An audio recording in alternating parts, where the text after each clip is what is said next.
Մինչ տեսանյութին անցնելը խնդրում ենք սեղմել լայք եւ բաժանորդագրվեք։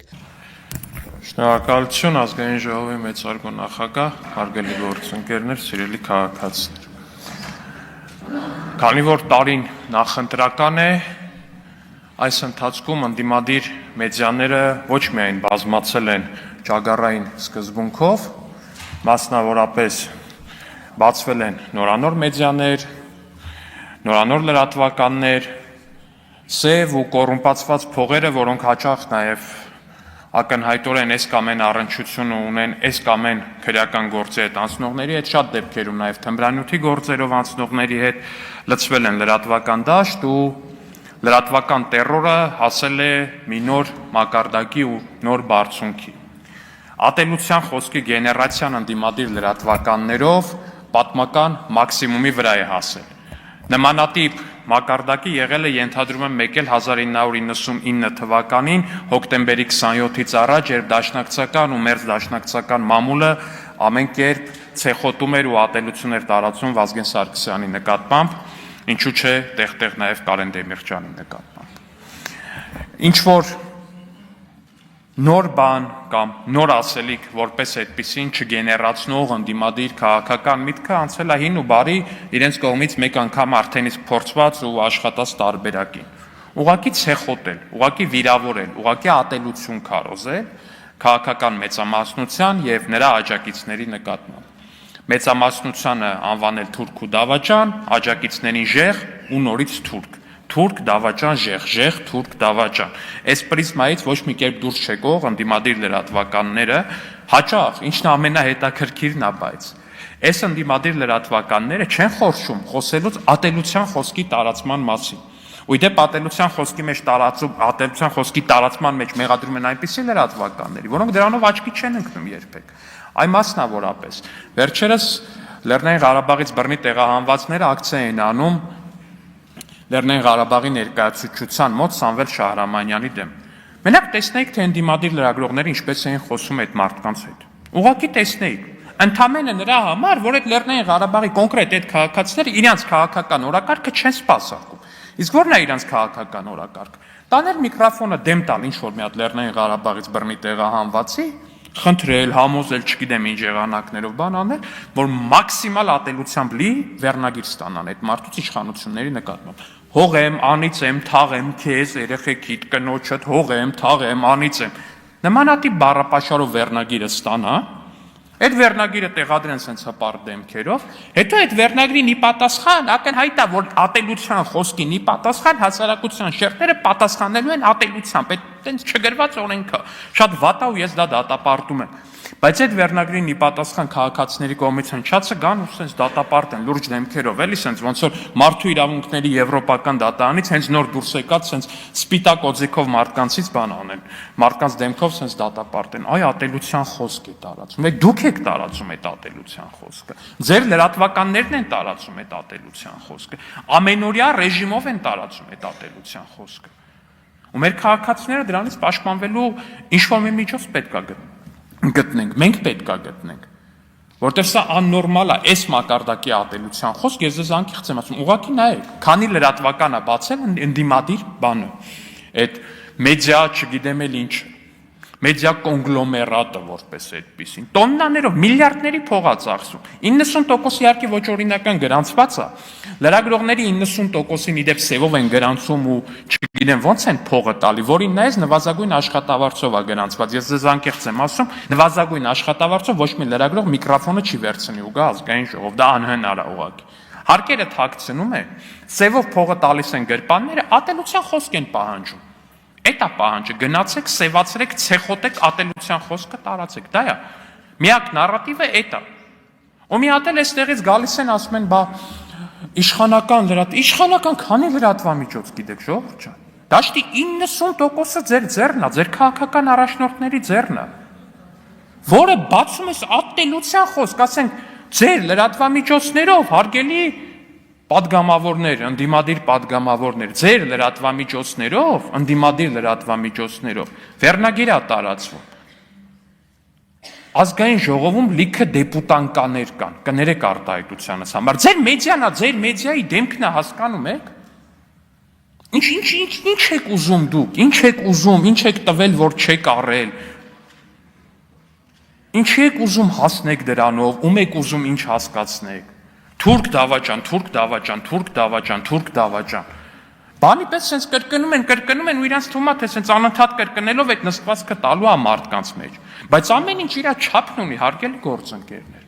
Ամեն ինչ իր չափն ունի։ Սուտն ու կեղծիքը ամենօրյա բան է դարել ընդամենը։ Ընդդիմադիր ամենահայտնի լրատվամիջոցներից մեկը Գյումրու ընտրություններից առաջ վերնագիր է տալ։ ՔՊ-ի ներքին հարցումներով Սարիկ Մինասյանը 4-ն է, ՔՊ-ն խոճապի մեջ է։ Սարիկ Մինասյանը երբեք 4-ը չի եղել մի հարցում, որով Սարիկ Մինասյանը առաջի տեղում չլինի։ Հիմա հարց, ինչքան փող եք տվել, որ լրատվականը տենց վերնագիր գրի։ Ինչի համար է լրատվականը այդ կեղծ վերնագիրը գրում։ Ինչի դիմաց է այդ կեղծ վերնագիրը գրում։ Ընդդիմադիր մեդիան ցենց ստի ասեղի վրա նստածրած ու ատելության ասեղի վրա մարդկանց նստածրած։ Այն անդիմության մի ներկայացուցիչը տոննայով կակայինը բերում է, այն մեկն էլ սուտն ու կեղծիկն ատելությամբ մեդիաներով է տալի, այն ասեղա, որ սարքել է կոնկրետ։ Հետո այստեղ ատելության քարոզ։ Ձեզնից լավ ատելության քարոզ ձեր լրատվականները նայեք մի հատ։ 800 ես իմ քանի հատ ընդդիմադիր լրատվական կա առհասարակ այդպես բան եղել է Հայաստանի պատմության մեջ, որ այդպես 3-4 հատից ավել ընդդիմադիր լրատվականներ։ Դաշտի 90% ընդդիմադիր լրատվականներն են, 90%-ով հալալ բոլորով 100%-ը ատելության քարոզը։ Մաքրամաքուր ատելության քարոզը։ Վիրավորանքը ամենանողկալի ու ամենափողոցային ձևով։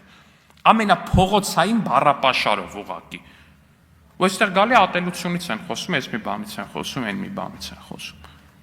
Հարգելի եւ սիրելի քաղաքացիներ, ես ձեզ կոչ եմ անում ու ես ձեզ խնդրում եմ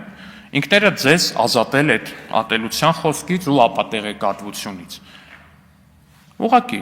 մի հետևեք այդ լրատվականներին ու մի փչացրեք ձեր նյարդերը։ Սա ինչի եմ ասում, որտեվ ամեն երկրորդ քաղաքացին ասում, խիչեք դրանց փակում, խիչեք դրանց որջերը փակում։ Ես իհարկե բացատրում եմ, որ կա խոսքի ազատություն, որ չի կարելի, որ եւ այլն, բայց մարդն ասում է դուք հասկանում եք, չէ՞ իրանք ինչ են անում։ Շատ հաճախ այս վերջերս մի մարդու հանդիպել, ասում է դաշնակները անում են նույն բանը, ինչը որ արել են հոկտեմբերի 27-ից առաջ։ Ինֆորմացիոն նախապատրաստություն։ Ես ասում եմ լավ։ Ու իրականությունը հենց այն է, հարգելի քաղաքացիներ, որ ատելության այդքան խոսքը, այդ ամբողջ մաղձը, որ թափվում է որպես այդպեսին, դա պատահական չի ու պատահական լինել չի կարող։ Այդքան փող հենց այնպես ոչ մեկ չի դնում ինչ-որ բանի մեջ։ Այդքան փող, որ ծախսվում է Հայաստանում ընդդիմադիր մեդիայի վրա, ես ձեզ ասում եմ, եթե ժամանակին ծախսվեր Հայաստանի վրա, կարող է առհասարակ Հայաստանի քաղաքացիները շատ էլ գոհ լինեին նախկին իշխանություններից։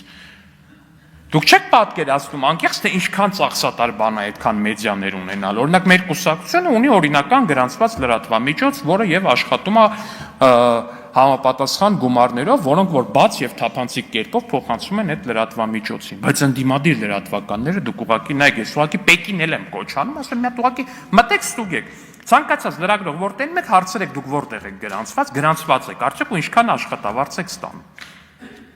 Սեյվով բոլորը 90%-ը սեյվ։ Լրատվամիջոցի փողերը որտեղից։ Հարց, որտեղից լրատվամիջոցի փողերը։ Լրատվամիջոցը կարա գումար աշխատի գովազդներով։ Հարց չկա, որտեղից այդ գովազդները։ Կան այդ գովազդները։ Հաստատ կան։ Քանի դիտման համար է այդ գովազդները։ Այդ ֆիկտիվ պայմանագրերի ձևն էլ գիտենք, էլի տեսել ենք, էդ էլ ենք տեսել։ Ասենք քանի դիտում եք հավաքել, որ այսքան փող եք ստացել։ Չկա։ Չկա այդ գումարը, հասկանում եք, կա քաղաքական փող։ Կոռուպցիայից գոյացած, ինչու՞ չէ, նաև տեղ-տեղ թմրամիջոցների վաճառքից գոյացած, դե այդ ամեն դեպքում այդ 800 կիլո կոկայինը անիմաստ չէին բերում երկիր։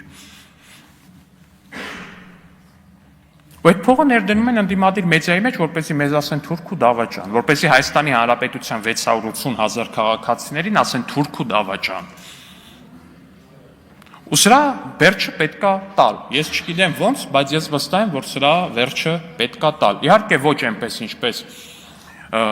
Ռոբերտ Քոչարյանը տվեց Ամեկ+-ի վերջը, բայց ես կարծում եմ դրա վերջը պետքա տալ ուղղակի օրինական օրենսդրական որոշակի փոփոխություններով, որոնք կպարտադրեն, որ նարկոբարոնների ու կոռուպցիայի գոյացած փողերը լրատվական դաշտից հեռու մնան, որովհետև կներեք, երբ որ լրատվության համար վճարում են մարդասպաններն ու մարդակերները, նրանք դրանով քարոզում են հենց մարդասպանություն ու մարդակերություն։ Շնորհակալություն։ Գեղամ Մանուկյան, համեցեք։ Պարոն Մանուկյան, ձեր ելույթը կմիացվի խմբակցության անունից ելույթին։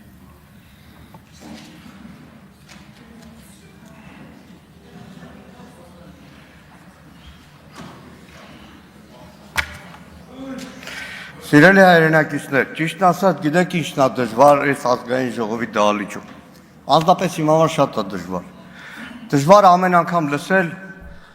մարդկանց ելույթներ, որոնք այդ ամեն ինչը չեն տեսել։ Դու ապրել ես, իրանք չեն տեսել։ Շատ չեմ ուզում խոսքս ծանրացնեմ այդ ամեն ինչի վրա։ Գեղամ Նազարյանը նստած է այստեղ հայկական ժամանակ։ 1990 թվական հոկտեմբեր 27-ից առաջ Որ մամուլներ Վազգեն Սարգսյանի դեմ արշավանում։ Էտով ասეთ։ Գլուխդ պատով տվեցի։ Հայկական ժամանակ Նիկոլ Փաշինյան։ Մի հատ գնացեք մամուլը նայեք։ Սուտ խոսացի որովհետև։ Հայկական ժամանակ Նիկոլ Փաշինյան։ Տիկան Հակոբյանը գոնե վկայա։ Լավ։ Պարոն Հակոբյան, այսօրվա խոսքս իրականում հանձնաժողովին շատ չի վերաբերվելու, բայց վերաբերվելու է անձամբ ձեզ։ Ձեր տարեկից օրինակ Առավոտ թերթի գլխավոր խմբագիր Արամ Աբրամյանին, ինձ, մեր տարեկիցներին, որոնցից գողացել են մեր 30 տարին, այդ 30 տարվա բովանդակությունը, պայքարը, ուրախությունը, տխրությունը եւ շարունակում են գողանալ։ Ելույթս ուղեցույց է բոլոր նրանց, ովքեր դեռ պատրաստ են ամուր պահել պետականության հենասյուները, պատմություն, արժանապատվություն, հիշողություն։ Այն հակափաստարկ է բոլոր նրանց, ովքեր ուզում են հայ ժողովրդի հիշողությունը կեղծել, ջնջել։ Խոսքս հանուն պետության եւ հայրենիքի, հակափաստարկելով Փաշինյանական այն թեզերը, որոնք մեր ազգային գոյությունը եւ հենց պետականություն են վտանգում։ Միակողմանի ապազգային տրամաբանության հակադրումը պետություն, գումարած հիշողություն հավասար է ուժեղ ու կենթանի հայրենիք հայեցակարգն է։ Նախորդ շաբաթ Հայաստանի ազգային ժողովում մենք ականատես եղանք մի ելույթի, որը պաշտոնապես կոչվում էր ամփոփիչ, զեկույց, բայց իրականում այն քաղաքական մանիֆեստ էր պետականություն առանց հիշողության, իրականություն առանց արմատների ու ապագա առանց ինքնության։ Այն առաջարկում էր հրաժարվել մեր պատմական դասերից, մշակութային կոդերից ու ազգային նկարագրից։ Սա բառերի խառնաշփոթ չէ, չգիտակցված պորտքում չէր, ինչպես նախորդ օրը եղավ։ Սա նախապես ծրագրված գաղափարախոսություն է, որն ունի շատ հստակ նպատակ՝ հայ ժողովրդին զրկել հիշողությունից, արմատներից եւ ինքնությունից։ Անցյալ շաբաթ Նիկոլ Փաշինյանի մանիֆեստի վերածեց անցնող մի քանի տարիներին արդեն ավանդական դարձած ներազգային կյանքում հակադրումներն ու թշնամացումները։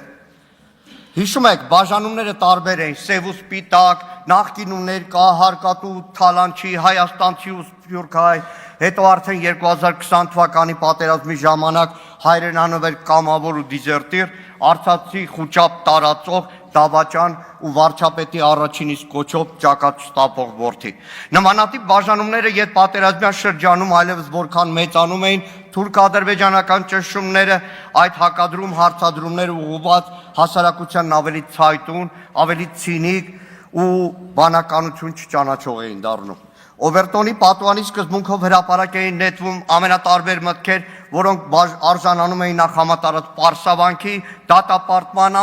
ապա ժամանակ հետ դառնում էին սովորական, մինչև որ մի օր դրանք այլևս իրողություն էին դառնում դժբախտաբար։ Իսկ հետո Արարատ թե Արագատ բաժանումը, ապա հայրենիք թե պետություն բաժանարարը, հաջորդիվ արդեն հայոց ցեղասպանության շուրջ անառողջ քննարկումը։ Ընդ որում ուշադրություն դարձեք, այս բոլոր հակադրումները կատարվում էին հագորդ տալով թուրք-ադրբեջանական ճնշումներին, պահանջներին ու ճաշակներին։ Անցյալ շաբաթվա ելույթում արդեն Փաշինյանն այլևս նոր դոզա ներարկեց ներհասարակական կյանքում։ Այս ամբիոնից հակադրեց Արցախյան շարժումն ու անկախության համար պայքարը, այլև Արցախյան շարժումը համարեց խոչընդոտ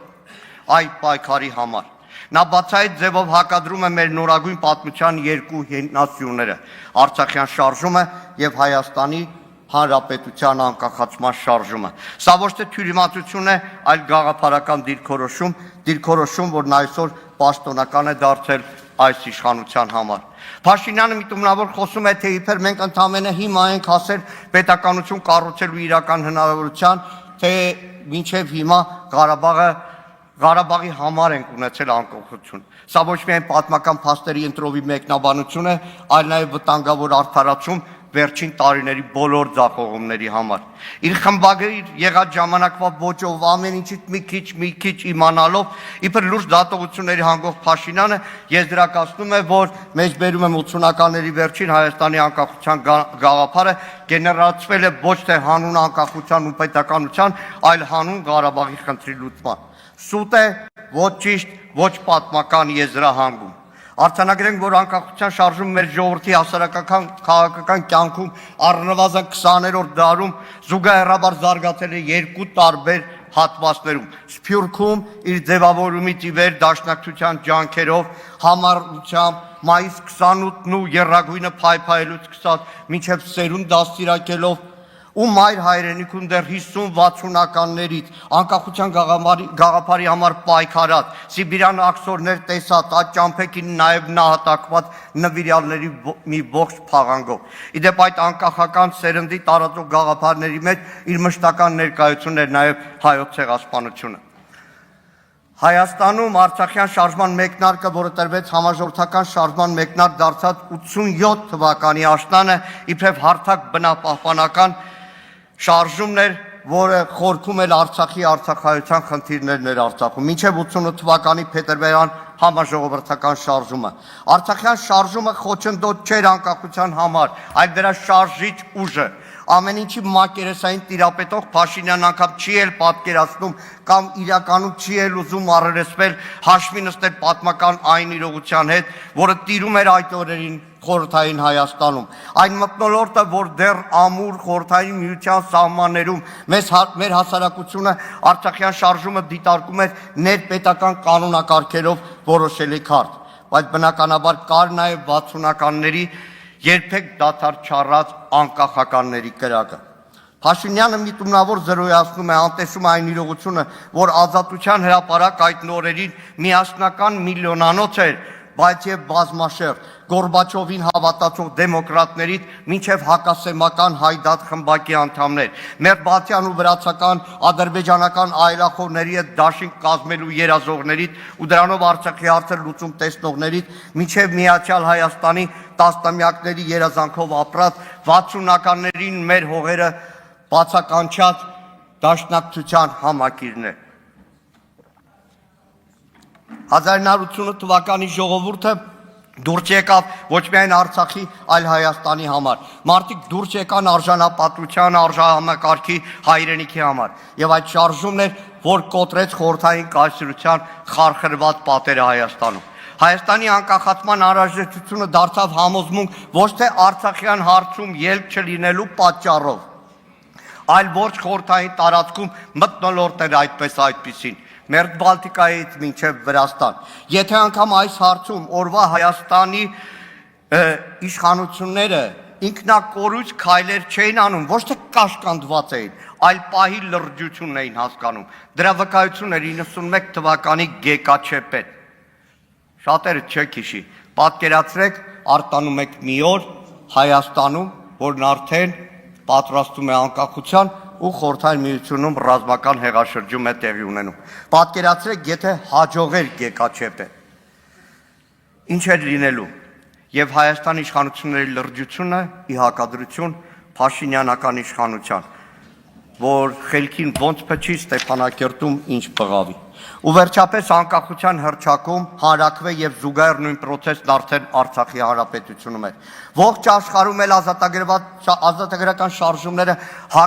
հաճախ ունեցել են եւ ունեն բազմաշերտ շարժառիթներ եւ Ղարաբաղյան հարցը եղել է համազգային ինքնության, արդարության ու անվտանգության կարևոր բաղադրիչ։ Հայաստանը աշխարհին, անգամ խորհրդային Հայաստանին հաշվի առավ, գործակից դիտեց, աշխարհի մայրաքաղաքներում մեր ղեկավարներին ընդունեց, քանի որ Ղարաբաղյան պայքարներ ուժեղացնում մեր ժողովրդին ու երկրին։ Դա էր, որ օրակարգեր թելադրում ու ոչ թե թուլացնում մեզ։ Հետագա 30 տարիներին, եթե միջազգային բեմերում Հայաստանը եղել է ուժեղ ներկայությամբ, եթե իր տարածքով ամենափոքրը լինելով ողջ տարածաշրջանում առանձնացել է, քանի որ ուներ Արցախի հանրապետություն, քանի որ գործոն էր քաղաքական, ռազմական, դիվանագիտական։ Ու հիմա Հայաստանի Հանրապետության սահմաններում տիրող իրավիճակը 240 կիլոմետրից ավել օկուպացված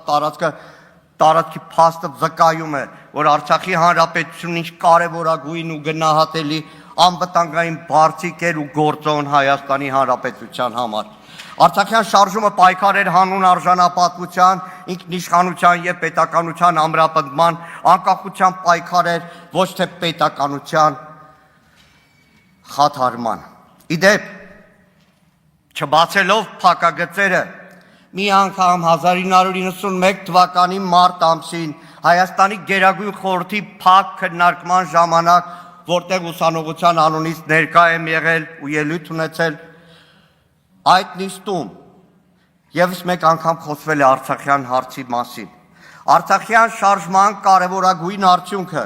Հայաստանի Հանրապետության նրա ինքնիշխանության համար եղել է այն փաստը, որ եթե այսօր Հայաստանի իշխանավորները հանգիստ մեկնում են Վարդենից, Վայք, Մասիս, պարտական են Արցախյան շարժմանը, չեն բացում փակագծերը։ Բայց այսօր այդ շարժումը հռչակվում է որպես խանգարող հանգամանք։ Դուք ուզում եք մի հասարակություն, որը չի հիշում ինչու սկսվեց Արցախյան շարժումը, որ չի հիշում ինչի համար տվեց զոհեր, մոռանա Շուշիի ազատագրումից մինչև Արցախի Հանրապետության զարգացումն ու կայացումը։ Փաշինյանական ելույթում շեշտում էր, որ Ղարաբաղյան շարժման շարունակությունն այսօր կործանարար է, այնինչ ոչ միայն անցյալում էր դա սխալ, այլ հիմա էլ պիտի մոռանանք,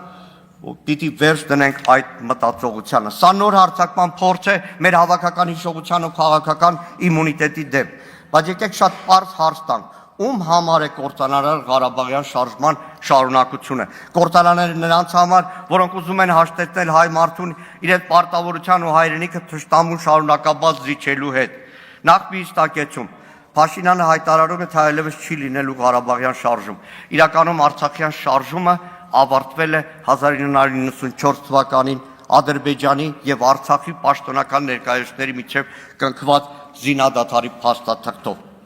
Դրանից հետո այլևս Արցախյան հարցը դարձել է միջազգային քննարկման ինստիտուցիոնալ հարց։ Այդ պայքարով անկախացած Հայաստանում ինքնիշխանությունից ամենաշատ գոռացող այս քաղաքական ուժ անցնող տարիներին մեր երկրի ինքնիշխանությունն ինչպես է ապահովում։ Օտար երկրների դրոշները սահմաններին պարբերաբար տնկելով, մեկ ռուսական դրոշներն են, հետո փոխին Եվրամիության դրոշներ, հասավ այնտեղ, որ մեր սուվերեն տարածքում գործարան կառուցելը պաշտպանելու համար տնկեցին Ամերիկայի Միացյալ Նահանգների դրոշը, դա էլ չօգնեց։ Հիմա ով է ցանկանում ու կործանում մեր անկախությունը, որ մեր երկրի ծննդյան վկայական անկախության հռչակագիրը ցանկանում է ջնջել արտաքին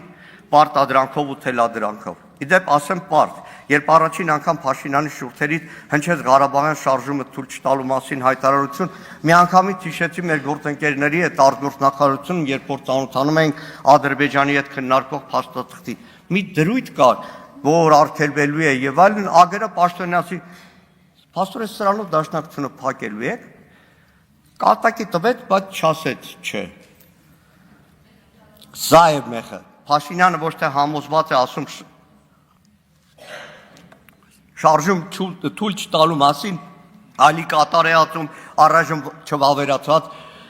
համաձայնագիրն ու ադրբեջանական հերթական պահանջը։ Արցախյան շարժման արժեքները չեն կարող խոչընդոտել Հայաստանի անկախությանը ամուր եւ անվտանգ պետության ունենալու իրավունքը։ Ղարաբաղյան շարժման խեղաթյուրված գնահատականներն են խոչընդոտ Հայաստանի պետականության գոյությանը։ Հաջորդ արդեն տևական ժամանակ շրջանառվող թեզը, որ Փաշինյանի մանիֆեստի մեխերից է, թե տեղի ունենում իրական Հայաստանի սոցիալ հոգեբանական հեղափոխություն։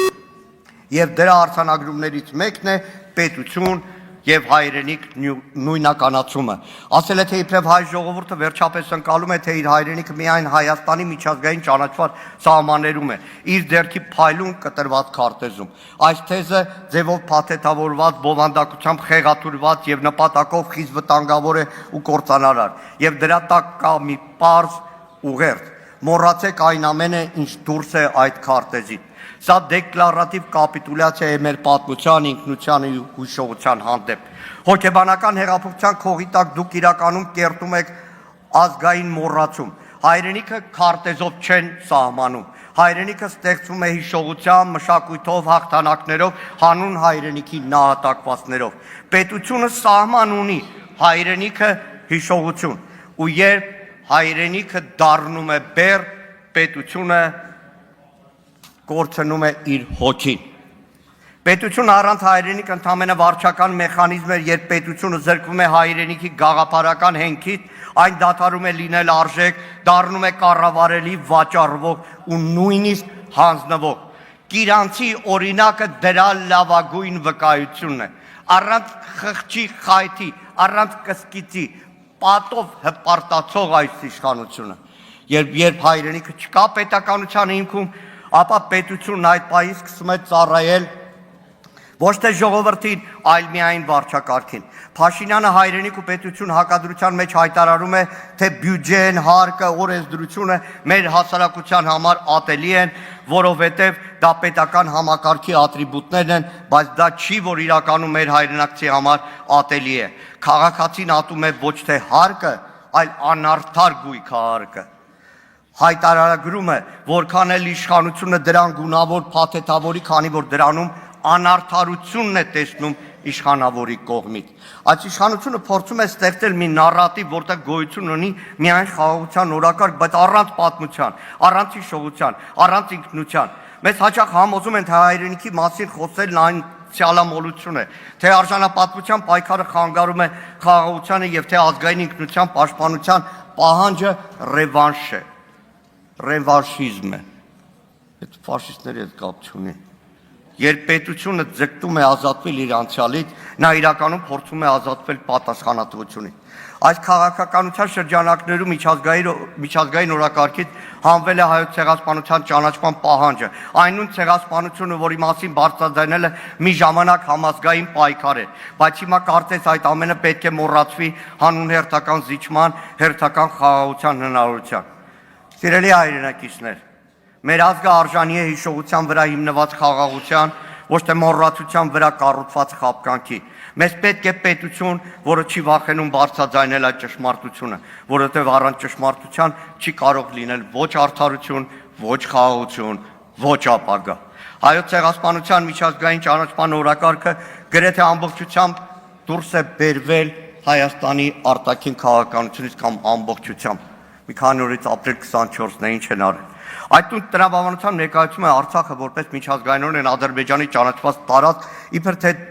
դա ինչ որ ճշմարտություն է, որի հետ պետք է համակերպել, բայց այդպես է խոսում միայն նա, ով պարտվել է, պատրաստ է զիջումների հանուն ոչ թե հայրենիքի ու պետության, այլ սեփական իշխանությունը պահելու։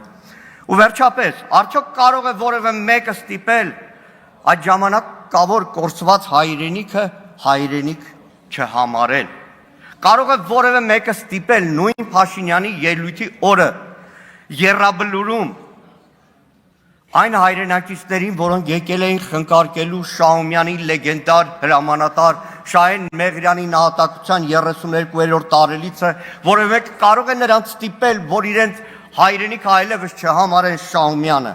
Անհնար է ջնջել դա։ Հիշողությունը կարոտը վերադառնալու հույսը։ Հակառակ դեպքում եկեք ջնջենք մեր քաղաքների անունները։ Արարատ, Մասիս, Երևանի համայնքներում անվանափոխենք Արաբկիրը, Մալաթյան, Սեբաստիան, Զեյթունը, արգելեք ծննդյան վկայականներում անվանակոչեն օրինակ իմ զույգ զավակների անուններով երեխաներ, Անի եւ Տարոն, քանի որ դրանք հայրենիքի այն հատվածներն են, որ այլևս Հայաստանի Հանրապետության մաս չէ։ Մի օր Արադ Միրզանին ասի, անձնապես չէի ուզում վիրավորել։ Ձեր կուսակից Թալինի քաղաքապետ, ցեղասպանության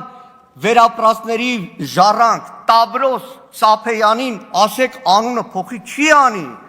բայց Տավրոսը չէ որ պատմական Հայաստանի մաս է։ Ուրեմն համերգացրաններում արգելեք քելել աղո քելեր թանք մրերգիր երգը, արգելեք հնչի Կոմիտասի կռունկը, որ խապիկի է սպասում։ Եվ հենց այս հիշողության ուժով, հայրենիքի ոգով ինչպես ամեն տարի, այնպես էլ երկու օրից հայ երիտասարդը հիշողությունը չկորցրած հայ մարդը ջահերով, ծաղիկներով քայլելու է դեպի Տիտեռնակաբերդ, հիշելու մեր նահատակներին, դատապարտելու եւ պահանջելու պատասխանատվության ենթարկել ցեղասպանին, որ այլևս չկրկնվի այն ինչ տեղի ունեցավ 1915 թվականին ու հետո 2023 թվականին։ Ու վերջում, սիրելի գործընկերներ, շատ կար։ Գիտեք, անցնող տարիներին Նիկոլ Փաշինյանը այնքան խառը բաներ ասել, սենյակումս 14 թվական այս ամբիոնից Նիկոլ Փաշինյանն ասել է, որ Իսրայել օրուց հետո միակ ազգային շարժումը եղել է 88 թվականի Ղարաբաղյան շարժումը, հետո հիշում եք, ամեն անգամ իր ասածները մի մեջ բերեք, որտեղ վաղը հակառակն ասելու, հետո մնալու եք այդ ամեն ինչի մեջ, շնորհակալ եմ։ Ելույթ կունենամ ես։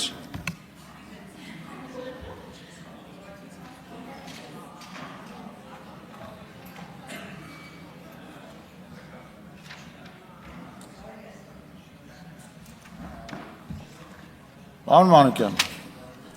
գլուխդ պատով տվել ես դու։ Այլևս մի մցրու, լսի, եթե ձեր ամեն սուտ խոսալու ժամանակ ասեի գլուխդ պատով տված նախադասությունը գլուխ չեր մնա։ Ես ձեզ խնդրում եմ, տես, գալիս խոսում ես, ասում ես ներողություն չեք ուզում, խնդրեք, ասենք, ասել եմ, դուք շատ բաների չեմպիոն եք, նաև վիրավորանքներ և իրավիճակը լարելու չեմպիոն եք, ելույթ ես ունենում, մարդը արձագանքում ասում է գլուխդ պատով ես տվել դու, ես էլ ասում գլուխդ պատով տվել ես դու, տեսնում ենք արդեն, իմիջայլոց, մի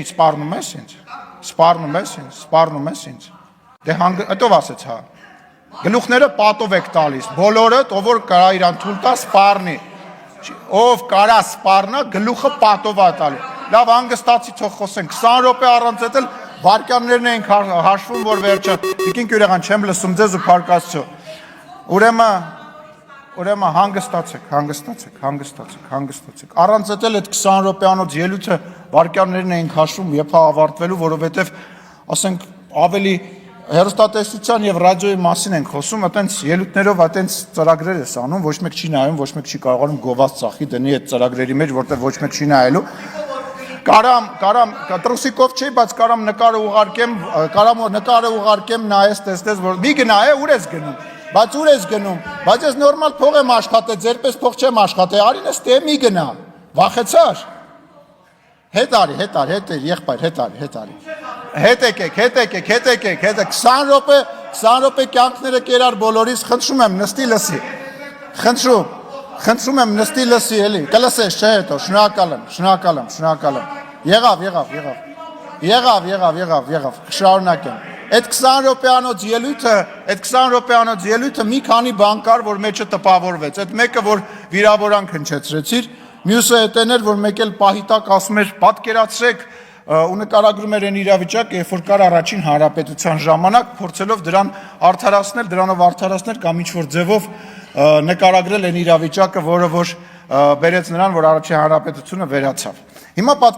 դուք պատկերացրեք մի իրավիճակ, երբ որ 30 տարվա գաղջից հետո, մարդկանց ծեծելով սպանելուց հետո, մարդկանց թալանելուց հետո, ընտրություններ կեղծելուց հետո, մարտի 1 հոկտեմբերի 27 անելով, այս դահլիճում մարդկանց գնդակահարեցի հետո Հայաստանի Հանրապետության քաղաքացին մի օր դուրս է գալիս եւ կոալիցիոն դաշնակցությանը հանրապետականին, ասենց ճանապարհում է եւ պրծնում է այդ բանը մղձավանջից, վերջանում է այդ մղձավանջը, նոր եկած իշխանությունն է եւ ընդամենը մի տարի հետո սկսում է համաճարակ, համաշխարհային համաճարակ։ Համաճարակի ընթացքում Թուրքիան եւ Ադրբեջանը, որոնք իրար հետ մոտավորապես 110 միլիոն են կազմում, ել չեմ ավելացնում Պակիստան երկիրը, որը որ նույնպես աջակցում էր, հարձակվում է Հայաստանի Հանրապետության եւ Հայաստանի քաղաքացիների, ինչպես նաեւ Ղարաբաղի վրա հարձակվում է։ Այդ ընթացքում ներսում զինվորականները, որոնք որ փառահեղ տենց գովաբանված էին վերջին 30 տարվա ընթացքում սկսում են սուտ տեղեկություններ պատմել ռազմաճակատում տեղի ունեցած իրավիճակի ժամանակ 5 տարբեր տեղեկություն են հայտնում, մեկը մի բան է ասում, մյուսը մի բան է ասում։ Այս նոր իշխանությունը բնական է տենց ընտրված, առաջին անգամ ընտրված իշխանությունը փորձում է ինչ-որ ձևով իրավիճակը փրկի, որովհետև դե պարզ է ինչի համար փորձում է փրկի, այդ ընթացքում ներսում, պետության ներսում գործի է դրվում 5-րդ շարասյունը։ Ազգային եւ բանը տենց հայրենասիրական լոզունգների տակ ներսից սկսում են պետությունը քանդել։ Ներսից սկսում են պետությունը քանդել եւ փորձում են այնպիսի իրավիճակ ստեղծեն, որ պետականությունը որպես այդպեսին վերանա, որպեսի մի չգիտեմ, զինվորական խումբ, զավթի իշխանությունը եւ Հայաստանի Հանրապետությունը ունենա այն ճակատագիրը ինչ ունեցավ 1920 թվականին, օրինակ։ Տենց իրավիճակում։ Դրանից հետո Փառք Աստծո Հայաստանի Հանրապետության իմաստուն ժողովուրդը, չնայելով այն բանին, որ աչ ու ձախ բոլորին ասում էին դավաճան, որ 4000 զոհը վերածում էին 5000-ի, մեկ-մեկ 7000-ի, բոլորին մեղադրում էին այն բանի մեջ, որ իշխանությանը մեղադրում են այն բանի մեջ, որ այդ զոհերը իրանց հետ է կապված եւ իրենց մեղավորությունը, այնուամենայնիվ Հայաստանի Հանրապետության քաղաքացին գնում է ասում է, չէ եղբայր, ես շատ լավ գիտեմ, ում պատճառով է եղել այս պատերազմը։ Ես շատ լավ գիտեմ, ինչի հետևանքով է եղել այս պատերազմը եւ նորից քվեարկում է գործող իշխանության համար։ Այդտեղ բոլոր պլանները քանդվում են։ Հետո նորից գործի է դրվում պլան B-ն, դա Հայաստանի Հանրապետությանը ներքաշել պատերազմի մեջ, որպեսզի պատերազմը արդեն բերել Հայաստանի Հանրապետության տարածք, բերել խաղաղապահնել, այդ բանի ֆոնի վրա փոխել Հայաստանի Հանրապետությունում իշխանություն եւ իշխանության բերել մարիոնետային մի իշխանություն, որը որ անցյալի պես կպարի ուրիշի դուդուկի տակ։ Եվ Փառք Աստծո դա նույնպես չի ստացվում։ Հիմա ինչա կատարվում։ Հիմա կատարվում է հետեւյալը, այդ 5-րդ շարասյունը շարունակում է գործել, այն գործում է նաև ազգային ժողովում, այն փարոսիկների պես համահունչ աշխատում է հակառակորդի հետ, մեկ-մեկ ռուսերեն լեզվով, ինչպես նաև օրինակ ես ենթադրում եմ, որ ինչ-որ դրվագներ, որը որ քիչ առաջ հնչում էր, ռուսերեն լեզվով է եկել այդ դրվագներ եւ թարգմանվել եւ գեղեցիկ հայերենով փորձ է արվել ներկայացվել, դրա համար գիտեք ինչ տեքստը պետք է ինչ-որ ձևով բռնի մարդուն, դրա համար երբ որ լավ չես թարգմանում այդ տեքստը, ասենք Google Translate-ով ես թարգմանում կամ լավ չես տիրապետում, այսինքն մի հատ այդ 20 րոպեանոց անիմաստ տեքստերից է ստացվում, որը որևիցե բանի չի բերում։ Իսկ դուք իշխանություն չեք ուզում վերցնեք, ընդդիմությունը չի ուզում իշխանություն վերցնի, եւ դրա ապացույցները շատ են։ Ենթադրենք, եթե ուզում եք իշխանություն վերցնեիք, ինչ էր պետք Վազգեն Մանուկյանին բերել։ Երբ որ մեզ ասում եք աթոռից կարճած, բայց եթե այդ աթոռը տենց լավն է, 2020 թվականի ավարտին այդ աթոռը տենց լավն էր, ինչի ոչ մեկ չհամարձակվեց այդ աթոռը վերցնի։ Վազգեն Մանուկյանին բերեցիք։ Որովհետև այդ իշխանությունը դուք չէիք ուզում վերցնեիք 2020 թվականից հետո իշխանությունը փողոցում գցած էր։ Դուք չվերցեցիք այդ իշխանությունը, որովհետև պետք չէր, պատասխանատվություն էր։ Հետո էլ չուզեցաք վերցնեք, որ դրա համար բերեցիք Կանադայի քաղաքացուն, որպեսզի իշխանություն չվերցնեք։ Դուք չեք ուզում իշխանություն վերցնեք, առնվազն միջև այս պահը դուք չէիք կարողանում ու չէիք ուզում վերցնեք, որովհետև դա պատասխանատվություն է, բայց հետո ինչ եք անելու։ Կանգնելու եք ասեք նախկիններն են մեղավոր, մենք մարդիկ չեն հավատալու, որ մենք ենք մեղավոր, որովհետև մասնակից են եղել այդ ամեն ինչին եւ քվեարկել են։ Դուք իշխանություն չեք ուզում վերցնեք նաեւ հիմա։ Չեք ուզում։ Ձեր նպատակը հաջորդ ազգային ժողովում հայտնվելն է։ Այդ ելույթները, որ գալիս եք 4 տարի, 5 տարի այդ նույն բանը ասում եք։ Ինձ ձեզ թվում է, բացի ձեր կողքի շրջապատում հավաքվածները ինչ որ մարդ ավելանել է, այն մարդը, որը որ մեզ ընտրել է եւ ինչ որ բանի հետ կապված միգուցե վաղը մեզ չի ընտրելու, ձեզ չի ընտրելու, գնալու է երրորդ մեկին ընտրի, բայց ձեզ չի ընտրելու։ Նենց որ այդ որսը դադարեցրեք, դուք իրականում տուպիկի մեջ եք եւ այդ տուպիկը այտենց քաղաքական լուրջ տուպիկ է։ Այն նույն բաները, այն նույն, այսպես ասած, քաղաքական վերլուծաբանները, որոնք որ հիմա հայտնվել են ինտերնետում, ոդկասթներ են անում, հարցազրույցներ են տալի, դրա իմաստը ո՞րն է։ Հաջորդ ցուցակներում հայտնվել է։ Ես լավն եմ, դենց ելույթ եմ ունեցել, այսօրվա իշխանությանը քննադատել եմ, ինձ էլ վերսեք։ Հիմա հարգելի քաղաքացիներ, մրցույթը սկսված է։ Ով կհայտնվի ընդդիմության հաջորդ ցուցակներում եւ այն ամեն ինչ որ դուք տեսնում եք հեռուստատեսությամբ, ինտերնետով եւ մնացածով ուղղակի առաջարկ է։ Մարդը գալիս է առաջարկում, տեսեք, ես կարամ այսիշ բանը ասեմ իշխանությանը եւ ինձ էլ վերսեք ձեր ցուցակ։ Խնդրեմ, շարունակեք ձեր մրցույթը, Ես վստահ եմ, որ շատ մարդիկ այլևս հաջորդ ազգային ժողովում ստեղ չեն լինելու, ինչ որ նոր մարդիկ կհայտնվեն, եւ դա նորմալ է ժողովրդավար իշխանության պարագայում։ Այնուամենայնիվ, ինչ վերաբերում է դաշնակցության, ասում էր դաշնակցությանը փակել, ինչ որ սես բաներ խոսում, այն ինչ որ անում է դաշնակցության հայաստանյան այն կազմը, որը այսօր կա նաև Հայաստանում դաշնակցության փակման գործում չի արել որևիցե մեկը։ Այն ոնց որ դուք վարկաբեկել եք ու վարկաբեկում եք դաշնակցությանը, ոչ մեկ չի արել։ Դուք հայտնվել եք դաշնակցականները ազգային ժողովում, ուղղակի այդ պատերազմից հետո Հայաստան դաշինքի ֆորմատով Ռոբերտ Քոչարյանի տրամաբանությանը մեր։ Ձեր կազմը, ձեր մասնակցությունը գնալով իջնում էր եւ էլի իջնելու է ու դուք էլ դա լավ գիտեք, դա խայտարակություն է, շատ վատ է, դա իրոք տխրելու առիթ է, որովհետեւ մարդել 130 տարի քաղաքական դաշտում լինի ու գնալով իրան կորցնի։ Այնուամենայնիվ խնդիր ունեք եւ հաջորդ գումարման մեջ բնական է, որ այդքան ներկայություն չեք ունենալու, չգիտեմ ընդհանրապես կունենաք թե չեք ունենա, բայց վերադառնալով թեմային ես մի հարց ունեմ, էլի ձեզ հարգելի մեր հյուր Լսում եք։ Բարև ձեզ, պարոն Հակոբյան։ Պարոն Հակոբյան, ոնց է ստացվում, որ որոշ հեռուստաալիքներ կարողանում են ցույց տալ նորագույն ֆիլմեր, այսինքն ես գիտեմ ոնց է ստացվում, բայց դրա դեմը պետք է առնել։ Տեսեք, արդարությունից եւ օրենքից խոսացող մեր լրատվամիջոցների, այսպես ասած, սեփականատեր լրատվամիջոցները ինչ են անում։ Վերցնում են նոր ֆիլմ, ենթադրենք 100 տարվա մենություն ֆիլմը, որը որ 2025 թվականի ֆիլմ է, ինչ որ երրորդական կազմակերպության հետ պայմանագիր են կնքում եւ որ իբր իրենք գնել են այդ ֆիլմը այդ կազմակերպությունից եւ առանց իրավունքները ունենալու ցույց են տալիս։ Ես ուզում եմ հասկանալ, ինչքան է տևելու այդ պիրատությունը այս արդար ընդդիմադիր հեռուստաալիքների կողմից։ Կրկնում եմ, պիրատությունը, գողությունը, արդար լուրեր տվող TV5, Երկիր մեդիա եւ այլ հեռուստաալիքների կողմից։ Ինչքան է այդ հանցագործությունը շարունակվելու եւ թոս փչոցի։ Իսկ ասելու շատ բան կա, վստահ եմ դուք էլ ինձ առիթները կտաք։ Շնորհակալություն։ Այժմ քաղաքացիական պայմանագիր խմբակցության անունից ձայնը տրվում է խմբակցության ղեկավար Հայկ Կոնջորյանին։ Ազգային ժողովի մեծարգո նախագահ, հարգելի գործընկերներ, քանի որ պարոն Մանուկյանը շատ խոսեց անցյալի մասին եւ մեզ մեղադրեց անցյալը մոռանալու կամ ուրանալու մեջ, ես որոշեցի չմոռանալ անցյալը եւ հիշեցնել պարոն Մանուկյանի եւ դաշնակցությանը մի քանի դրվագ։ Ես ուզում եմ հիշեցնել, որ այև որ դաշնակցությունը այստեղ խրոխտ կերպով հանդես է գալիս որպես նվաճողական կազմակերպություն, 90-ականներին, երբ որ Ղարաբաղում հայկական կողմը տարածքային ձեռքբերումներ էր գրանցում, այդ նույն դաշնակցությունը Երևանի փողոցներում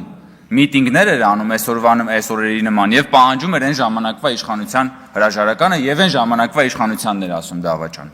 Այսինքն, բայ եթե այդքան դուք տենց հողեր նվաճող եք, բա այդ ժամանակ ինչ էիք խոսում, այդ ինչ ցույցեր էիք անում այդ ժամանակ, կամ որ ասում է դուք հրաժարվում եք անցյալից, դուք հրաժարվում եք մեր ինքնությունից, հա։ Բա այդ երբ որ Թուրքիայի նախագահը գալիս էր Հայաստան-Թուրքիա ֆուտբոլային խաղը նայելու, այդ ցեղասպանությունը ուրացողներ, խեիք ծիծեռնակաբերդի լույսերը անջատում։ Այ Արարատը ուրացողներ, ինչի եք հավաքականի մարզաշապիկից Արարատի պատկերը հանում։ Բայց սա դուք եք կարել ձեր իշխանության ժամանակ, բա ուրացել եք, խեք ուրացել, հա։ Բա խեք ուրացել է, ձեզ թվում է մարդիկ մոռացել են։ Բախի եք դուք անցյալից հրաժարվում։ Ձեզ թվում է, որ այստեղ մարդիկ են նստած, ովքեր որ քաղաքական հիշողություն չունեն, չեն գալու ձեր երեսին ճպացնեն ձեր ապրած կյանքը։ Այդ ինչ անցյալից են, ուրացումից են խոսում, բա որ այսքան ասում ենք առաջին հանրապետություն, հանկարծ մեկին չթվա թե մենք Սիմոն Վրացյանին, Քաջազնունին, Խատիսյանին թիրախավորում ենք, ոչ։ Մենք ասում ենք այդ մարդիկ ժամանակի համար պրագմատիկ որոշումներ են կայացրել։ Բա խի եք ուրանում Սիմոն Վրացյանին, խի եք ուրանում Դաշնակցությանը, Քաջազնունուն, խի եք ուրանում Խատիսյանին։ Բա այդ մարդիկ գնացել են կնքել են պայմանագիր Թուրքիայի հետ, որը կոչվել է բարեկամության եւ խաղաղության բարեկամության։ Հիմա եթե դուք մեզ մեղադրում եք Թուրքիայի հետ հարաբերությունները նորմալացնելը համարում եք դավաճանություն, ուրեմն դուք Խատիսյանին, Քաջազնունին, Վրացյանին համարում եք դավաճան։ Դուք ուրանում եք Խատիսյանին, Վրացյանին եւ մյուսներին, հետեւաբար դուք չեք իրական դա, դուք ուրացել եք դաշնակցությունը։ Դուք ուրացել եք դաշնակցության արմատները։ Այստեղ նստածները դուք ընդամենը բռնազավթել եք դաշնակցության բրենդը եւ եկել այստեղ նստել եք ու բան դաշնակցությունից եք խոսում, բայց դաշնակցության ժառանգությունը հենց Վրացյանն է, Քաջազնունինն է, Խատիսյանն է, մյուսներն է, դուք ի՞նչ կապ ունեք դաշնակցության հետ։ Դուք մերկանցիլ քաղաքական խմբակ եք, որոնք որ ամենատարբեր այս րոպեական քաղաքական շահի համար պատրաստ եք եղել ծիծեռնակաբերդի լույսերը անջատել ու այսօր եկել եք ցեղասպանությունից եք խոսում, մեզ էլ մեղադրանքներ եք հնչեցնում։ Արարատից մենք ենք հրաժարվել, ասում եմ խեք շապիկից հեռացրել բանը, երբ որ Աբդուլլա Գյուլը եկել էր Հայաստան։ Հեսա լիքը բաներ եք ասել, կանրադառնա։ Հա, Գեգամ Մանուկյանը ասում է, ցիտում է իր ելույթից. Ղարաբաղյան շարժումը պայքար էր պետականության ամրապնդման համար։ Սա ասում է Գեգամ Մանուկյանը։ Այս դատողության, այս հայտարարությունից բխում է, որ Ղարաբաղյան շարժման հետևանքով Հայաստանի Հանրապետության պետականությունը պետք էր ամրապնդվի, ճիշտ է։ 1994 թվականի զինադադարից հետո ընդամենը 2 տարի անց Հայաստանում սկսվեց ընտրակեղծարարության մեխանիզմը, առաջին անգամ կեղծվեցին ընտրությունները։ Կարճ ժամանակ անց Հայաստանում տեղի ունեցավ հեղաշրջում հենց իրենց ղեկավարի ուրեմն կողմից եւ ակտիվ մասնակցությամբ։ Այսինքն, երբ որ մենք խոսում ենք պետականության ամրապնդման մասին, չենք կարող խոսել ընտրակեղծարարության մասին, ժողովրդի կամքը գողանալու մասին, ժողովրդին բռնանալու մասին։ Իսկ ձեր ղեկավարի իշխանության տարիներին Հայաստանում սկսվեց մի իսկական արյան բաղնիք քաղաքական սպանությունների։ Ես հիմա ուզում եմ կարդամ, միա դուք ասեք, տենց պետականությունն եք ամրապնդվել են եւ մամուլում ու տարբեր մի բաներում շրջանակներում ձեր ղեկավարի իշխանությունը բնորոշվել է որպես արյունոտ տասնամյակ։ Եվ ահա թե ովքեր են եղել գոնե մի մասը այդ զոհերի։ Հենրիկ Խաչատրյան, Հայաստանի Հանրապետության գլխավոր դատախազ, սպանվել է հրազենից իր աշխատասենյակում 1998 թվականի օգոստոսի 6-ին։ Արամ Կարապետյան, Հայաստանի Հանրապետության տրանսպորտի նախկին դատախազ, սպանվել է կրկին ձեր ղեկավարի իշխանության տարիներին։ Վարամ Խորխորունի ՀՀ պաշտպանության փոխնախարար գնդապետ սպանվել է 1998 թվականի դեկտեմբերի 10-ին իր բնակարանի շքամուտքում հրազենից, սպանությունը բացահայտված չի։ Արծրուն Մարգարյան, Հայաստանի Հանրապետության ներքին գործերի փոխնախարար, սպանվել է 99 թվականի փետրվարի 9-ին պաշտոնական վարկածով 2 կրակոցով։ Ինքնասպանություն է գործել, մի անգամ կրակելով գլխին, մի անգամ սրտի շրջանում։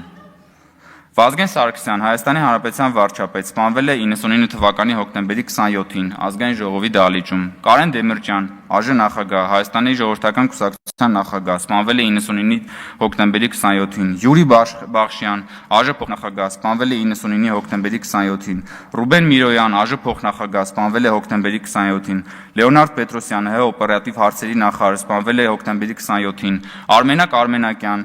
ԱԺ պատգամավոր, սպանվել է հոկտեմբերի 27-ին։ Հենրիկ Աբրահամյան, ԱԺ պատգամավոր, սպանվել է հոկտեմբերի 27-ին։ Միքայել Քոթանյան, ԱԺ պատգամավոր, սպանվել է հոկտեմբերի 27-ին։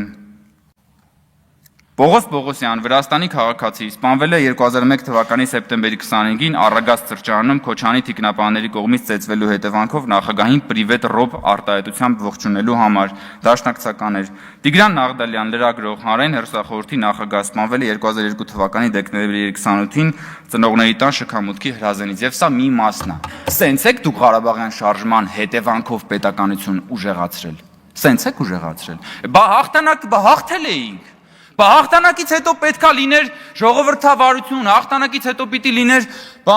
խաղաղություն, հաղթանակից հետո պետքա լիներ հանրային համերաշխություն, բա դրանից հետո քաղաքական քանի հատ սպանություններ եք իրականացրել։ Գլխատել եք պետությունը, դուք այսօր եկել խոսում եք պետականության ամրապնդումից։ Հաղթանակից հետո տնտեսա դուք ազգային հարստությունը մսխել եք հաղթանակից հետո, գույք պարտքի դիմացան, մնացած ամեն ինչը, որ այսօր ապօրինի գույքի բռնագանձման օրենքով հենց դրա մի մասն է նույնիսկ հայցադիմումներով։ Բա հաղթանակից հետո ձեր 3 նախագահների իշխանության օրոք Հայաստանից 1 միլիոն մարդ է բան արել,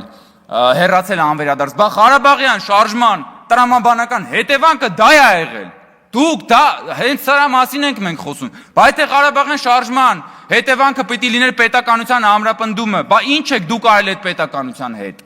Հետո եկել եք ստեղ ժողովրդին բան եք անում, վաճառում եք բան գավառական սենտիմենտալիզմ, բա գիտեք մենք բան հիշողությունը, սահմանները, նայեք հələ մի հատ ինչ է ասում։ Հերթական անգամ նվաճում է քաղաքական անմեղսունակության Էվերեստը պարոն Մանուկյանը։ Նայեք ինչ է ասում։ Մեղադրելով մեզ եւ որ մենք պաշտպանում ենք Հայաստանի ինքնիշխան սահմանները եւ Հայաստանի ուրեմն նաեւ քարտեզը, որը վարչապետը ցույց է տալիս, ասում է այսպիսով այս իշխանությունն ասում է մոռացեք այն ամենը ինչ դուրս է հայրենիքի քարտեզից։ Այսինքն դուք ինչ եք առաջարկում, որ այն ինչը որ Հայաստանի քարտեզից դուրս է, դրա հետ ինչ եք պատրաստվում անել։ Որն է ձեր առաջարկը։ Հերիքա ճամարտակ եք ժողովրդ տեսքում, եկեք Հայաստանի Հանրապետության քաղաքացիներին ասեք, դուք ինչ եք ուզում անեք։ Պատրաստվում եք հարձակվել Հայաստանից այս քարտեզից դուրս որևէ կողմի վրա, պատրաստվում եք դա անել։ Եթե պատրաստվում եք դա անել, ում հաշվին եք դուք դա անում։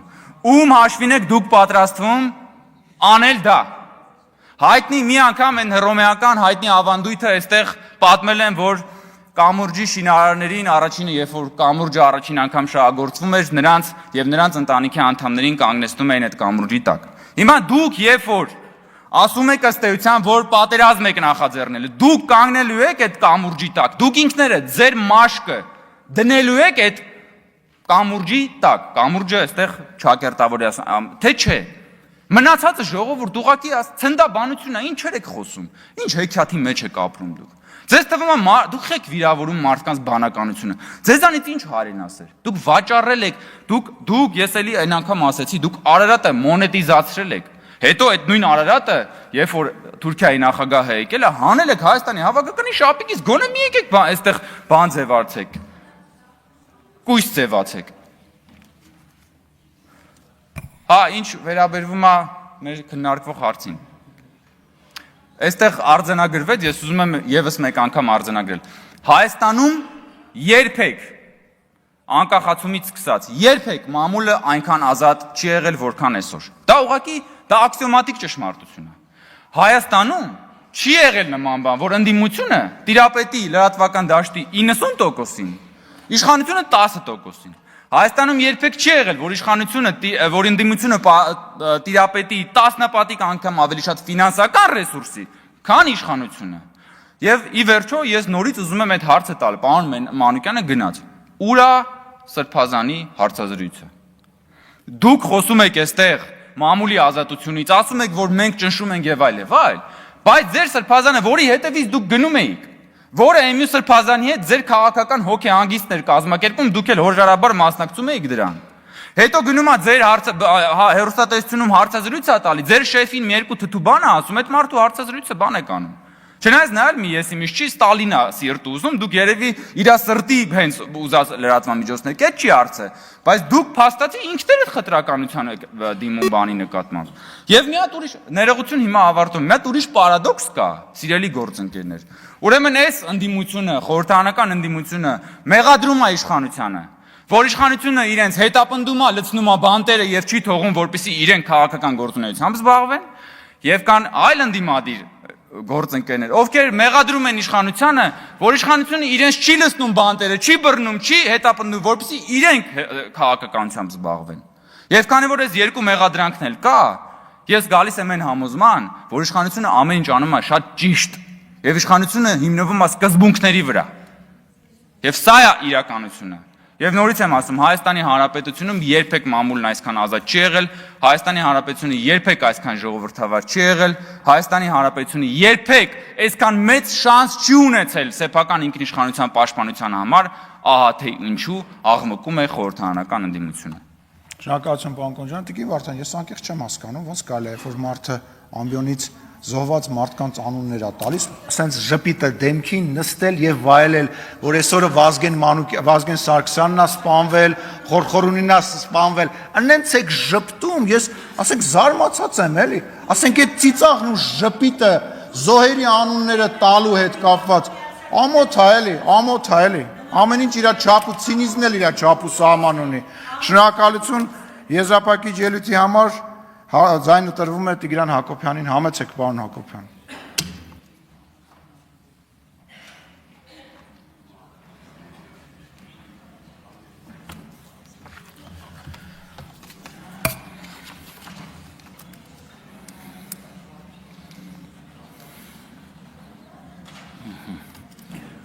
Ազգային ժողովի հարգարժան խոսնակ,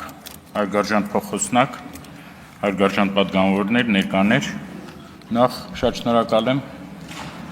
հարցերի եւ ելույթների համար, հատկապես ելույթները կօգնեն մեզ ճիշտ կողմնորոշվել, մեր գործերում եւ կօգնեն զարգացնել մեդիա ոլորտը, պատասխանել մարտահրավերներին։ Իսկ եթե լուրջ, ես ճիշտ ասած ավելի կոնկրետ քննարկում էի սպասում, որովհետև այն խնդիրները, որ նկարագրեցի, նրանք իսկապես լուծման կարիք ունեն եւ որոշ սպառնալիքներ են ներկայացնում ոչ միայն մեր մեդիայի համար, այլ նաեւ մեր տեղեկատվական եւ լեզվական անվտանգության համար։ Ես իմ ելույթում նշեցի, որ առաջնություն չի մեր հասարակության համար այս մասնագիտական խնդիրները եւ բնական է, որ խորհրդարանը, որ արտահայտում է քաղաքացիների կամքը, ինքը նույնպես սա առաջնային չի համարում, բայց այնուամենայնիվ մի քանի հարցադրում եղավ, որին ուզում եմ եւ պարտավոր եմ պատասխանել եւ նաեւ օգտվելով առիթից եւս մի քանի հանգամանք նշեմ։ Տիկին Բաթոյանը հարց տվեց, որ երբ մենք առաջարկում ենք որոշ օրենսդրական փոփոխություններ, արդյոք մենք դրանով զբաղվել ենք եւ մեր առաջարկությունները տվել ենք, այո, մենք շատ ակտիվ ենք աշխատում, չնայած կարգավորող մարմինը օրենսդրական նախաձեռնության իրավունք չունի, այնուամենայնիվ մենք աշխատում ենք եւ համապատասխան հանձնաժողովի հետ եւ բարձր տեխնոլոգիական արդյունաբերության նախարարության հետ տալիս ենք մեր կարծիքները, մեր նախագծերը, շատ ժամանակ ցավոք ուշադրության չեն արժանանում, շատ ժամանակ մեզ նույնիսկ քննարկումների չեն հրավիրում, բայց մասնագիտական կարծիքի անտեսումը հաճախ բերում է ոչ կատարյալ փոփոխությունների, ինչը ազդում է մեդիադաշտի զարգացման վրա։ Ես նույնիսկ ասեմ, որ երկու անգամ կառավարության հանձնարարական է եղել փոփոխությունների առումով եւ վերջի հանձնարարականի, երկրորդ հանձնարարականի ավարտը 2023 թվականի մայիսն էր, անցել է 2 տարի, դրա վրա ազդում են ցավոք նաեւ բարձր տեխնոլոգիական արդյունաբերության նախարարությունում հաճախակի կադրային փոփոխությունները, այս 5 տարվա մեջ մենք 5 նախարար տեսանք, բոլորի հետ աշխատել ենք, շատ արդյունավետ այսօր ենք աշխատում, շատ արդյունավետ, հույսով եմ, որ երկար փոփոխություններ չլինի եւ մենք ինչ-որ բաներ միջև վերջ կհասցնենք, Տիկին Բաթոյան։ Միանգամից պարոն Սիմոնյանի հարցին պատասխանեմ, այո, ոչ միայն 100 տարվա մենությունը, 5-րդ տարիքը ցույց է տալիս բավականին թարմ եւ հետաքրքիր ֆիլմեր, ցուցադրում է դուբլաժով, ինչը շատ կարեւոր է, հա, եւ մենք գնահատում ենք այդ աշխատանքը։ Դեռ 2 տարի առաջ մենք վերից վար ստուգեցինք բոլոր պայմանագրերը, 5-րդ տարիքը պատշաճ գնորդ է եւ որևէ բան չենք կարող անենք։ Իհարկե մենք տեսնում ենք մեջը խնդիր եւ տեսնում էինք, որ այդ սերիալները հատկապես բավականին էժան գնով են գնվում եւ 2 տարի առաջ բոլոր թղթերը բնական է մեզ մոտ կան, մենք պաշտոնապես դիմեցինք Netflix-ին, որտեղ մեծամասն ֆիլմերը Netflix-ի են, մենք ստացանք պատասխանը Netflix-ից մոտ 4 ամիս հետո, եթե չեմ սխալվում, եւ պատասխանը այնպեսին էր, որ մոտավորապես բանն եմ ասում, հա, փիլիսոփայությունը դրա կոնցեպտը, որ մենք չգիտենք, մեզ դա չի հետաքրում ընդհանրապես, հա, ինչ ուզում եք արեք։ Բայց պայմանագրերը, որոնք կնքված են, հա, մի ընկերության հետ, որի նաեւ ղեկավարի հետ հանդիպել եմ, խոսացել եմ, որևէ հիմք մեզ չեն տալիս, որպեսզի դա մենք համարենք անօրինական կոնտենտ, եւ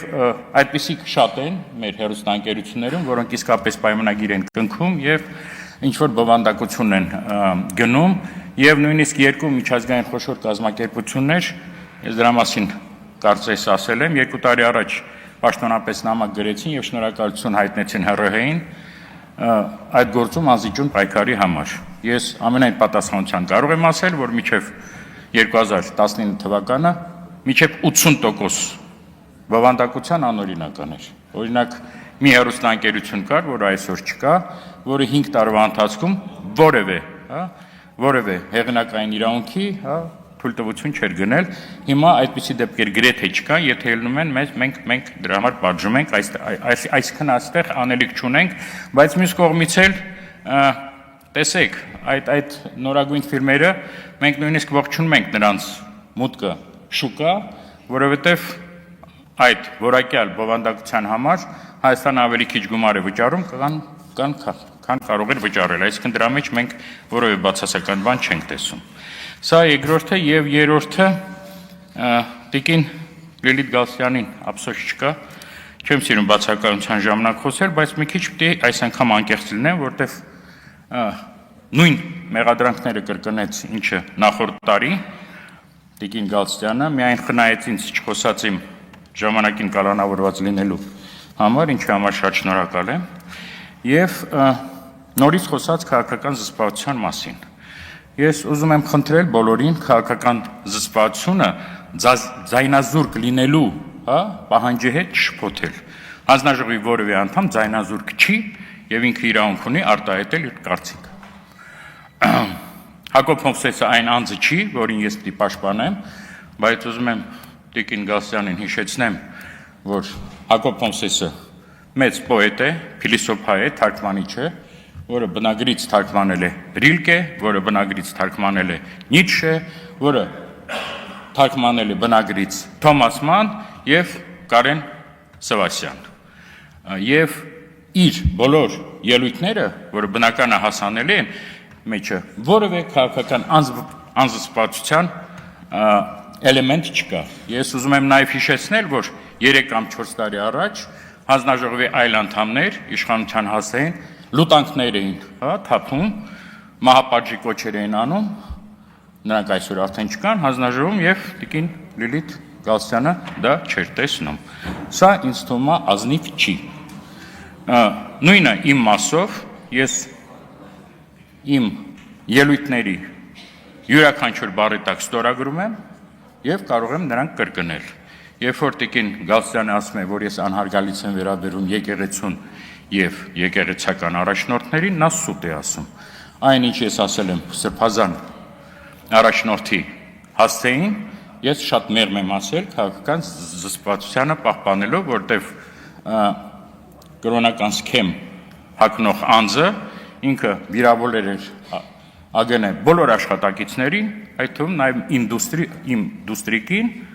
անվանելով իրանց թուրքական գործակալ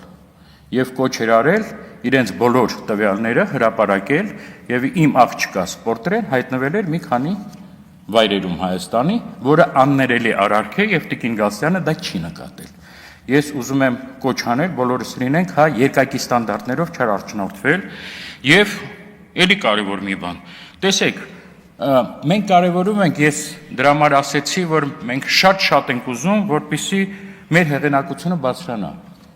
մեր կարգավորող մարմնի, որտեղ նա եւ դրա համար ժամանակ է պահանջում։ Տիկին Գալստյանը ամեն ինչ անում է, որ այդ հեղինակությունը մնա ցածր մակարդակի։ Ինչու ես չեմ հասկանում։ Լինելով համապատասխան մեր հանձնաժողովի անդամ, գեթ մենք անգամ չի եղել հանձնաժողովում։ Չի ծանոթացնել մեր աշխատանքներին, չի փորձել օգնել, մենք բազմաթիվ դժվարություններ ունենք եւ այսօր խոսում է ելի մեր կողմնակալ լինելու մասին։ Նախորդ եւ երկու վերջին զեկույցներում, մեր հաղորդումներում մենք խնդրել ենք բոլորին, ովքեր կասկածում են մեր որոշումների մեջ, հատկապես լիցենզիա տրամադրելու, գալ եւ ծանոթանալ բոլոր փաստաթղթերի հետ, նրանք բաց են։ Հարյուրավոր էջեր փաստաթղթեր են, որևէ անգամ չի եկել եւ հիմա խոսում է, որ մենք անօրինական զրկում ենք լիցենզիայից որոշ հեռուստաընկերություններ։ Եվ խոսում է այն հեռուստաընկերությունի մասին, իմիջիայլոց, որի ղեկավարությունը նշանակվում եւ հանվում է այդ կուսակցության գերագույն մարմնի կողմից, ինչ օրենքով արգելված է։ Կուսակցությունները իրավունք չունեն հեռուստաընկերություններ ունենալ, նույնպես այդ բանը Լիլիթ Գալստյանը չի տեսնում։ Ինչի եմ ես այսքան սրա վրա կանգ առնում, որովհետեւ դա անարդար է։ Մեր ինստիտուցիոնալ կառույցները, սահմանադրական անկախ մարմինները պետք է կայանան, նրանք կարևորագույն այս լանդշաֆտն են մեր մեդիա համակարգի, ինչը համառորեն տիկին Գալստյանը չի ուզում տեսնի եւ դրան խոչընդոտում է։ Սա երկու կարևոր հանգամանք։ Տեսեք, արդարություն նորից խոսացվեց այստեղ, որ հատկապես համացանցը նա գեներացնում է եւ ապատեղեկատվություն, եւ թշնամանքի խոսք, եւ մանիպուլյացիաներ, այսինքն բոլորս դա հասկանում ենք, բոլոր քաղաքական ուժերը տագնապում են դրա մասին։ բայց զարմանալիորեն դա փաստելով մենք որևէ բան չենք անում, որպեսզի դա փորձել կարգավորել։ Այսինքն բոլոր հանձնաժողովի կոչերը եւ ոչ միայն հանձնաժողովի փորձել կարգավորել այն, համացանցի հարթակները, այն էկոհամակարգը, որը այսօր իսկապես աղետներ է բերում մեր համար, որը ապակողնորոշում է այս ժողովրդին, քար լռության են մատնվում, սա մեկ եւ մի շատ կարեւոր հանգամանք։ Այսօր, երբ որ կա համացանցը, այս տեղեկատվական տեխնոլոգիաների զարգացման պարագայում խոսքի սահմանափակման, ազատության սահմանափակման մասին, խոսել նրա մասին, որ մարդիկ կարող են ինֆորմացիա չգտնել, դա կներեք մեղք է արդեն։ Ինֆորմացիան ազատ ծորում է ամենտեղ եւ ես էլի կներեք մի փոքր չպետք է համաձայնվեմ, նույն ազատությունը եղել է նաեւ 90-ական թվականներին, հաստատ եղել է եւ այն ժամանակ, քանի որ հեռարձակողներ գրեթե չկային, կար մեկ պաշտոնաթերթ Հայաստանի Հանրապետություն եւ կա, ես իմ մոտ բոլոր այն ժամանակում անունները հանել եմ, կար 47 անուն, թերթեր, որոնք խիստ ընդդիմադիր էին իշխանություններին, այսինքն սա նորմ է, դրանից պետք չի վախենալ, վախենալը պետք ոչ թե անդիմադիր մամուլից, այն թշնամանքից, այն ապատեղեկատվությունից, որոնք այդ կայքերը, չկարգավորող որևէ ձև, նույնիսկ չգրանցված տեղեկատվական հարթակները փոխանցում են եւ ես նորից կոչ եմ անում, մենք լուրջ զբաղվենք եւ փորձենք սահմանափակել այդ այլ բառ չեմ գտնում հայտարարությունը։ Եվ մենք եւս հավաստիացում, մենք իսկապես համոզված ենք, որ մեր հանձնաժողովը, այսպիսի հանձնաժողովի ունակ է կատարել շատ ավելի բարդ գործառույթներ։ Նորից պետք է կրկնեմ եւ հետխորհրդային հանրապետություններում եւ ամբողջ Եվրոպայում եւ գրեթե բոլոր աշխարհում որևէ այդպիսի հանձնաժողով կարգավորման մարմին չի մնացել, որը ունի այսպիսի սահմանափակ լիազորություններ, ինչը նորից եմ կրկնում, ազդում է այս մեր լրատվական դաշտի վրա, եւս մեկ անգամ շնորհակալություն, որ լսեցիք, դες բարի աշխատանք։ Շնորհակալություն, հարգելի գործընկերներ, մեզ պետք է մի քանի րոպե սպասել, որպեսզի մենք կարողանանք տեխնիկապես մի հատ գործողություն կա, պետք է եթերի համար արվի, մի քանի րոպե խնդրում եմ սպասել։ Ինչպես նաև մենք կրկին գրանցում ենք ունենալու, ես խնդրում եմ պատգամավորները վերադառնան դահլիճ, որպեսզի կրկին գրանցվեն, գրանցումները նորից